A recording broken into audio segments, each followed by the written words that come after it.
오늘 수요예배 시간은 하나님께서는 왜 하늘을 새로 채우셨는가? 하나님께서는 왜 하늘을 새로 채우셨는가라는 말씀의 제목을 한번 붙여보았습니다.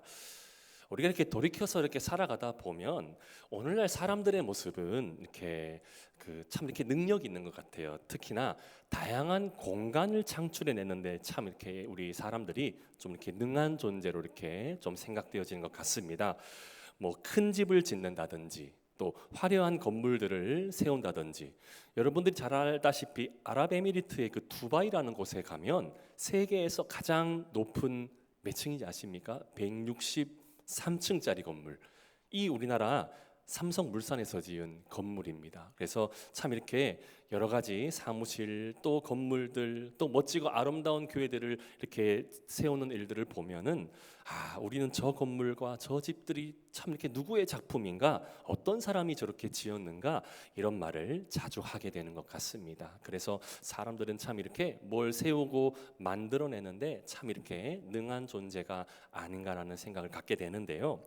그런데 이렇게 한번 상상을 한번 해보세요. 그런 이렇게 좋은 건물 또 화려한 건물, 아름다운 공간, 이런 좋은 공간만 덩그러니 있다고 우리에겐 그곳 자체가 생명이 있다고만 단정할 수는 없을 것 같습니다. 왜냐, 아무리 생각해 보면 왜 그럴까요? 예를 들어서 폐교를 가보면은 덩그러니 교실만 그대로 있고 또 책상도 그대로 있고 또 잡초만 무성한 그 운동장에 이렇게 모습만 그대로 있는 경우, 그렇게 그곳의 분위기가 좀 어떻게 보입니까? 아이들의 웃음소리가 없고 공부하는 모습들이 없는데, 즉 무슨 의미가 담겨져 있는가라는 것이죠. 공간은 펼쳐져 있는 것들 같지만 그것에 공부하고 뛰어노는 아이들이 없는 것이라면 건물은 있으나 생명은 없다고 봐야 할 상황이 아닌가. 그래서 오늘 본문의 배경의 모습을 우리가 한번 창세기를 계속하다 보면 하나님께서는 이미 둘째 날에 하늘을 만드셨고요. 그런데 넷째 날이 지나고 다섯째 날이 되자 이제 하늘을 새로 가득 채우셨음을 우리는 확인할 수가 있는데요. 여기서 우리가 질문이 하나 생길 수도 있을 것 같습니다. 하나님께서는 왜 굳이 하늘을 채우셨을까? 그런 차원에서 저는 이런 생각이 듭니다. 하나님께서는 생명이 없는 공간을 싫어하시는, 그래서 늘 우리 믿음의 사람들에게 생명을 강조하셨고 또 후에 살펴볼 내용이기도 하겠지만, 사람에게 사람 자체만이 중요한 게 아니라 그 사람에게 생기를 불어 넣어 주심으로 생명이 되게 하셨던 그런 내용들을 보면 그런 느낌이 더욱더 부각된다는 점입니다. 전에도 우리가 창세기 1장을 계속해서 읽었을 때에 그 내용의 흐름을 보면 좀 어떤 흐름이었습니까? 첫째 날에는 빛을 만드셨고 또 둘째 날에는 궁창을, 셋째 날에는 바다와 땅을 또 이렇게 또 구별하심으로, 그리고 이제부터 오늘 본문인 넷째 날과 또 다섯째 날부터는 하나님께서는 비어 있는 그 공간 안에 무언가를 또 채우시기를 원하셨던 것을 본다면, 그런 원리로 하나님의 역사들은 빛이 하늘에 채워지고 해와 달은 궁창에 채워지고, 그리고 오늘 본문에서는 물과 하늘이 생명으로 가득 차기를 시작하고 있었습니다. 따라서 하나님께서는 단순히 어떤 무엇을 창조해 나아가실 때에 그냥 공간, 스페이스, 이러한 것들만 만드시는 분이 아니라는 것, 그런 의미에서 하나님께서는 텅 빈 세계를 원하지 않으신다는 거예요. 창세기를 확인해 보면 볼수록 하나님께서는 살아 움직이는 세계를 원하시고 그 움직임을 통해서 그분의 뜻을 드러내기를 원하시는 하나님 되신다는 점을 우리는 잘 기억해 내었으면 좋겠습니다. 그런데 성도님들, 오늘 이렇게 본문의 배경을 가만히 보면은 조금은 좀 아이러니한 부분이 하나 느껴지기도 합니다. 왜냐하면 말씀 속에 하나님께서는 지금 가장 불안정한 공간 속에서, 이를테면 흑암이 깊은 곳과 혼돈과 같은 상황 속에서 무언가 그런 곳을 통해서 생명을 창조하시는 부분처럼 보일 수도 있기 때문입니다. 사실 오늘 본문에 처음 등장하는 생명체는 단연 먼저는 움직임들이 있다고 느끼는 어떤 들짐승도 아니고 사람도 아니었습니다. 단지 물입니다. 그리고 하늘입니다. 사실 그동안 우리가 창세기서를 통해 하나님의 그 주권적인 개입 없는 물과 바다는 무엇을 상징하는 것처럼 정리되어 있었을까요? 하나님의 개입이 없는 물과 바다. 단지 이 분위기는 혼돈의 이야기, 두려움도 느껴지고 예측할 수 없는 세계로 바라봤을 것입니다. 그러나 오늘의 말씀 속의 역사는 하나님께서 바로 그 혼돈 속에 생명을 풀어놓으셨다는 점. 따라서 오늘 이 말씀을 통해서 우리는 하나님은 왜 무언가 우리가 생각하기엔 가장 뭔가가 불안정한 곳들로부터 생명을 채우시려는가라는 생각이 들 수도 있다는 겁니다. 그래서 먼저 좀 짚어볼 필요가 있는 것은 오늘 본문 창세기 1장 20절 흐름을 보면 굉장히 독특한 표현법이 하나 등장하는 것 같아 보입니다. 그 표현이 바로 물들은 생물을 번성하게 하라. 물들은 생물을 번성하게 하라. 지금 여기 번성하게 하라라는 표현이 보이는데요. 이 말은 이 번성하라는 표현은 단순히 그저 무엇을 향해서 조금만 적당히 그냥 생겨나게 하라는 그런 수준을 설명하는 것보다도 성경적인 차원에서 의도하는 이 번성하라는 표현 안에는 조금 더 적극적인 의미가 내포되어 있는 표현입니다. 그 적극적인 표현이 어떻게 표현되냐면 끌어오르듯, 들끓듯, 폭발적으로 살아 움직이라는 의미, 마치 물이 생명으로 출렁거리는 모습으로 묘사되는 표현이기도 한다는 것입니다. 그런 차원에서 더 나아가서 생각해 볼 수 있다면 하나님의 창조 사역의 어떤 이 주제, 인사이트라는 점이라고 한다면 마치 그 고요한 느낌? 적어도 어떤 박물관에 전시되어 있는 것만 같은 세상을 만드시려는 분위기가 본질적인 것이 아닌 듯 싶습니다. 저는 그래서 이 본문 말씀을 통해 하나님께서 지금 이 번성하라는 표현을 통해서 무엇보다 원하시는 그 창조 사역의 원리가 하나 보인다는 점이에요. 바로 뭔가 가만히 있는 채 존재 자체만의 문제가 아니라 움직이고 헤엄치고 날아다니고 살아 숨쉬는 세상, 즉 활력 있는 모습을 더 원하시고 그렇게 창조하신 하나님으로 저는 느껴진다는 거예요. 그렇기 때문에 저는 이 모습을 통해서 말씀 한 구절이 생각났습니다. 저는 이 말씀이 바로 그렇구나, 그래서 하나님께서는 이런 말씀을 우리에게 주고 싶으셨구나라는 말씀 구절이 하나 생각났습니다. 히브리서 4장 12절에도 하나님의 말씀 자체가 어떤 성질을 갖고 있는지 이렇게 표현되죠. 하나님의 말씀은 살아있고 활력이 있어 좌우의 날선 어떤 검보다도 예리하여 혼과 영과 및 관절과 골수를 찔러 쪼개기까지 하며 또 마음의 생각과 뜻을 판단하나니. 즉 하나님의 말씀조차도 살아있고 활력이 있다라는 표현, 그러니 번성하라는 이 차원의 말씀도 우리에게 그 하나님의 말씀을 통해서 이렇게 말씀을 움직이고 말씀을 통해서 살아 숨쉬는 것들을 창출해 내어라 라는 말씀으로 우리에게 명령하신 것은 아니었을까라는 생각이 든다는 거지요. 사랑하는 성도님들, 창조 시절부터 이미 하나님의 말씀은 우리 믿음의 자녀들을 향해 움직이고 또 그 움직임의 활력으로 우리의 심령을 케어하시고 또 도우시고 은혜 가운데 인도하심을 믿으시기를 주님의 이름으로 축복합니다. 그렇기 때문에 저는 오늘 말씀이 주는 은혜를 한 가지 또 짚어내고 싶다는 점도 더 느껴집니다. 하나님께서 원하시는 신앙 역시도 멈춰져 있고 즉 정지된 신앙을 원치 않으신다라는 점, 활력 있게 움직이는 신앙을 오늘날 우리 믿음의 교회들과 성도들에게 원하시는 것이 아닌가. 그래서 연결 짓자면 더 나아가 주님께서 원하시는 오늘날의 우리 믿음의 자녀들에게 원하시는 신앙 역시도 살아서 운동되는 역사가, 즉 기도가 살아 움직여야 하고 예배가 살아 움직여야 하고 말씀이 살아 움직이는 역사, 그런 의미에서 오늘날 그래서 교회에게 찾아오는, 가만히 돌이켜서 한번 바꿔서 생각해 보면 정말 위험한 순간은 언제라고도 볼 수가 있는지도 한번 생각해 본다면 교회 안에 어떤 체계적인 질서만 없는 분위기만이라고는 단정 지을 수가 없을 것 같아요. 오히려 저는 오늘 이 말씀을 통해서 정말 교회 안의 위기는 정말 예배가 멈춰져 있고 기도가 둔해져 가고 있고 신앙의 말씀의 작동이 점점 둔해져 가는 순간, 마치 이러한 순간이 진정한 영적인 위기가 아닐까. 그래서 우리가 한번 생각해 봐야 됩니다.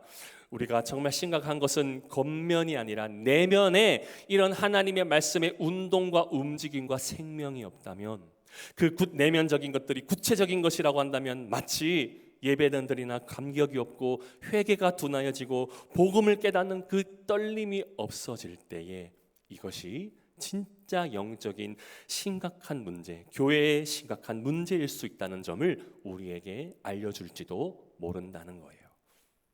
특히 과거에 여러분들이 잘 아시는 에스겔서를 한번 확인해 보시면 에스겔서에 골짜기 이야기가 나오지요. 에스겔서의 그 잠시 이야기를 좀 떠올려 보시면 어떨까요? 그때 당시 그 마른 뼈의 모습도 보면 어떤 모습이었을까요? 뼈입니다. 마른 뼈도 뼈 자체의 뼈잖아요. 그런데 그 뼈조차도 형태는 있었지만 보면 그렇잖아요. 근데 마른 뼈의 문제는 무엇이었던 겁니까? 그 뼈는 뼈지만 그 안에 영적인 생기는 전혀 없었던. 그래서 그때 하나님께서는 무엇을 하셨던 겁니까? 그들에게 생기를 풀어놓으셨잖아요. 그래서 성경에서 하나님께서는 죽은 뼈들을 향해 이렇게 말씀하셨지요. 에스겔서 37장 9절 말씀에 이렇게 기록합니다. 또 내게 이르시되 인자야 너는 생기를 향하여 대언하라. 생기에게 대언하여 이르기를 주 여호와께서 이같이 말씀하시기를 생기야 사방에서부터 와서 이 죽음을 당한 자에게 불어서 살아나게 하라 하셨다 하라. 아멘. 따라서 성도님들, 오늘 말씀을 통해서 우리가 한 가지 기억해야 할 것이 보입니다. 오늘날 교회가 진정 영적으로 잘 갖추어져야 할 것은 물론 더 발전 있고 좀 더 나은 화려한 시스템도 구축되어지면 너무나도 은혜와 감사이지만, 그럼과 동시에 오늘 말씀을 보면서 더 중요하다고 느끼는 영적 원리는 진정한 생명이란 하나님 말씀의 민감성과 그리고 그를 통해 다시 살아 움직이는 역사가 온전히 나타나야 할 줄을 믿습니다. 하나님의 말씀에 민감하여질 때에 그것이 시스템과 프로그램과 같이 함께 어우러지면 정말로 폭발적으로 부흥할 수 있는 은혜의 교회가 될 줄을 믿습니다. 그렇다면 하나님께서는 오늘 본문에 왜 하필 그 물에 먼저 생명을 두고자 하셨을까요? 물. 특히나 성경에 이렇게 나오는 물, 특히 이제 바다를 보통 이야기를 하는데 이 바다에 대한 상징을 굉장히 상징적으로 이렇게 좀 사람들이 인식했습니다. 일단은 고대 근동 문화에서 바다라는 개념을 사람들은 어떻게 인식을 했냐면, 즉 공포, 그리고 예측 불가능한 상태, 죽음과 혼돈과 무질서. 그렇기 때문에 고대 사람들의 입장에서는 바다를 생각하면 두려워할 수도 없었다라고 그들이 지금 이야기를 해줍니다. 실제로 성경 안에서도 바다는 종종 혼돈의 상징으로 등장합니다. 예를 들자면 홍해와 같은 경우, 또 요나의 바다와 같은 경우, 또 갈릴리에 몰아치는 풍랑과 같은 모습을 보면 정말 이러한 모습들로 우리가 확인해 보면 정말 공포와 정말 무서움과 두려움을 주는 것들로 우리에게 인식되어 줄 수도 있습니다. 그러나 하나님께서는 그렇게 생각하는 역사적인 흐름들, 인간적인 그 감정과 사고방식이 담긴 그 바다 가운데 지금 오늘 생명을 넣으시기를 원했다라는 거예요. 즉 이러한 주님의 역사는 우리로 하여금 어떤 영적 깨달음을 줄 수 있는 것이기도 할까요? 바로 하나님께서는 인간이 두려워하는 공간까지도 생명의 자리로 바꾸실 수 있다.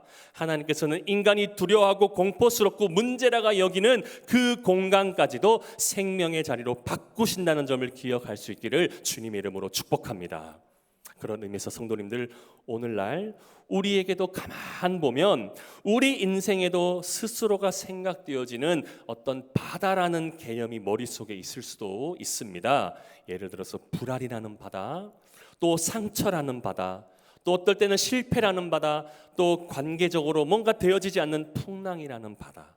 그런데 하나님께서는 이상하게도 우리가 가장 무서워하는 그 자리에서 생명을 시작하시는 하나님, 이 메시지를 우리에게 주셨다는 겁니다. 예를 들어 출애굽을 앞둔 이스라엘 백성 한번 생각해 보십시오. 출애굽을 앞둔 이스라엘 백성, 홍해의 길목에서 그들은 자신들의 인생이 끝났다고 그렇게 두렵게들 생각했었지요. 왜냐, 당시의 분위기는 떠올려 보시면 사면 초가가 아니었습니까? 뒤에는 애굽의 군대가 쫓아오고 앞에는 바닷길이 갈려진 상태. 하지만 당시의 이야기는 어떻게 이어졌습니까? 하나님께서는 그 바다를 죽음의 장소가 아니라 구원의 통로로 바꾸어 주셨습니다. 따라서 하나님께서는 우리가 피하려는 곳에서 오히려 가장 깊은 은혜를 경험하게 하시는 분이심을 기억하시기를 바랍니다. 그런 의미에서 오늘 본문에 또 하나의 중요한 말씀 구절이 또 눈에 이렇게 들어옵니다. 새가 하늘의 궁창에 나르라. 새가 하늘의 궁창에 나르라. 여기서 새는 물론 날아다니는 새이지만 오늘 본문의 말씀의 흐름으로 생각해 본다면 저는 이러한 지금 현재의 흐름을 단순한 어떤 새를 동물로서만 이렇게 볼 수는 없을 것만 같습니다. 왜냐, 둘째 날을 가만히 보면 하나님께서 궁창을 만드셨습니다. 그런데 둘째 날만 유독에 우리 성도님들 보시면 보시기에 좋았다라는 말이 기록에 없어요. 둘째 날을 보게 되면 보시기에 좋았다라는 말이 나타나지 않아요. 왜입니까? 많은 신학자들이 이 부분에 관해서 아직 완성되지 않은 공간으로 보는 견해들도 있기 때문이라고들 말합니다. 즉 공간은 만들어졌다고는 하나 아직 비어 있어 있는 상태. 그런데 오늘부터 시작되는 다섯째 날에 오늘부터 새가 하늘을 날기 시작하면서 비로소 궁창의 분위기는 이제 살아 움직이기 시작한다는 거예요. 저는 여기서도 굉장히 중요한 영적 원리가 하나 깨달아졌습니다. 하나님은 비어 있는 공간을 그냥 두시지 않으신다. 하나님은 반드시 그분의 역사로 채우신다는 점, 성도님들, 우리 믿는 자들의 마음도 마찬가지가 아닐까요? 우리의 마음도 비워두기를 시작하면 반드시 다른 것이 들어오기 마련이라는 거예요. 그래서 예수님께서도 이렇게 말씀하십니다. 더러운 귀신이 나갔다가 빈집을 보고 다시 들어온다고 말했던 적도 있으셨습니다. 무슨 말이냐면 신앙생활은 단순히 죄만 버린다고만 해서 신앙이 신앙답게 뭔가가 형성되는 것만이 아니라 신앙이 온전해지기 위해 반드시 중요한 것은요, 하나님의 뜻으로 온전히 채워져야 하는 가르침을 우리에게 주는 말씀이었던 겁니다. 따라서 신앙은 예배를 통해서 하나님과 온전한 만남이 되며 말씀의 진리로 채워지며 성령의 역사로 온전히 채워져야 하는 것인 줄을 믿습니다. 그러기에 비어있는 신앙은 위험하다는 거예요. 여기서 저는 한 가지 그래서 굉장히 흥미로운 부분이 느껴졌습니다. 물고기는 물에서 살아갑니까? 새는 어디서 살아갑니까? 바로 하늘에서 살아갑니다. 물고기는 물에서 살아가는 것처럼 새는 하늘에서 살아가게 되어 있지요. 그리고 하나님께서는 생명을 창조하실 때에 그 존재가 살아갈 환경까지를 함께 설계하셨습니다. 따라서 우리가 이러한 흐름들을 볼 때에 하나님께서는 단순히 생명체만 만드시는 분이 아니라 그 생명을 유지할 환경도 함께 준비하신다는 것도 우리는 볼 수 있다는 점이지요. 엘리야를 보십시오. 하나님은 그를 꽈마귀로 먹이시기 전에 그릿시냇가를 먼저 준비하셨습니다. 노아도 마찬가지였지요. 홍수가 오기 전에 하나님께서는 방주를 먼저 준비하게 하십니다. 오늘날도 하나님께서는 하나님 자녀된 우리를 부르실 때도 마찬가지인 것 같습니다. 일과 사명만 먼저 던져 놓으시고선 그냥 그저 방목하시거나 방치하지 않으신다는 거예요. 하나님께서는 감당한 은혜와 버틸 힘과 견딜 환경까지도 함께 준비하시는 줄을 믿습니다.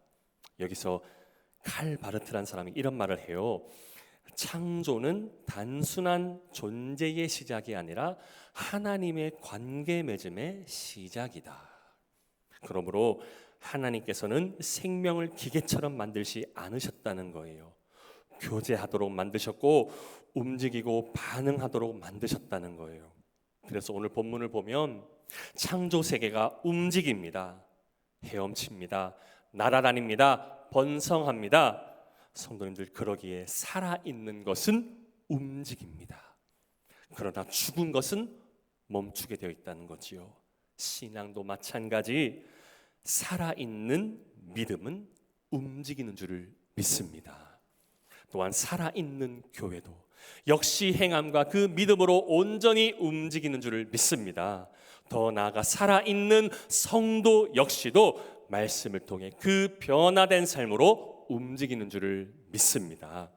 마틴 루터도 이런 말로 표현한 적이 있었는데요. 복음은 새장 안에 갇힌 새가 아니다.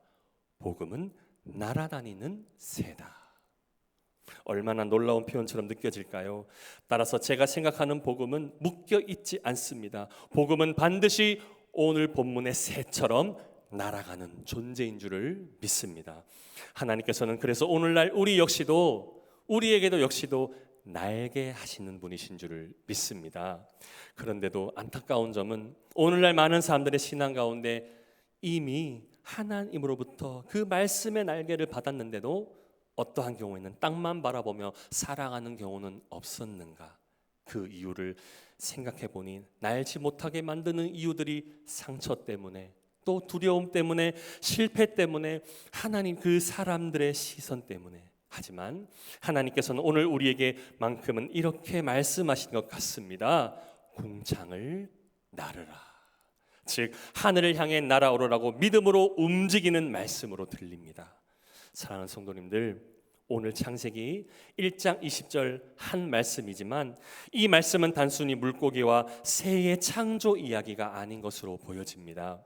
이 말씀은 혼돈 속에서도 생명을 넣으시는 하나님, 비어있는 공간을 생명으로 채우시는 하나님, 움직이는 신앙을 원하시는 하나님을 보여주는 장면으로 봐야 옳을 것 같습니다. 어쩌면 지금 우리 각 사람 안에도 아직 비어있는 영역이 있을 수도 있습니다. 겉으로는 괜찮아 보이는데 실제로는 메말라 있는 부분이 있을 수도 있을지도 모르겠습니다. 기도가 멈춰 있고 감격이 식어 있고 찬양이 무너져 있고 복음의 설렘이 사라져 있을 수도 모르겠습니다. 그러나 오늘 하나님께서는 물이 생명으로 번성하게 하라, 새가 궁창을 나르라라고 말씀하십니다. 즉 무슨 말을 더 하고 싶으셨을까요? 다시 살아 움직이라는 말씀이 아닐까. 죽은 자리에서 다시 생명이 꿈틀거리게 하라는 도전적인 메시지로 우리는 받아야 할 줄을 믿습니다. 말씀을 맺습니다. 하나님께서는 혼돈을 두려워하지 않으십니다. 오히려 그 혼돈 속에 생명을 심으셨습니다. 그러므로 성도님들, 우리 인생의 바다를 두려워하지 마십시오. 하나님의 역사는 오늘도 가장 어두운 자리, 가장 흔들리는 자리, 가장 불안한 자리일지라도 충분히 새로운 생명을 시작하는 분이심을 기억하시기를 바랍니다. 그리고 하나님은 오늘도 다 우리의 다친 영혼들을 향해 새가 궁창을 향해 날아오르듯 다시 움직여라, 다시 날아오르라, 다시 살아나라라고 말씀하시는 줄을 믿습니다. 오늘 이 수요일을 통해서 이 은혜가 우리 모든 성도님들의 삶 가운데 신앙의 활력이 더 깊이 생성되고 충만하게 임하시기를 우리 주 예수 그리스도의 이름으로 간절히 축원합니다.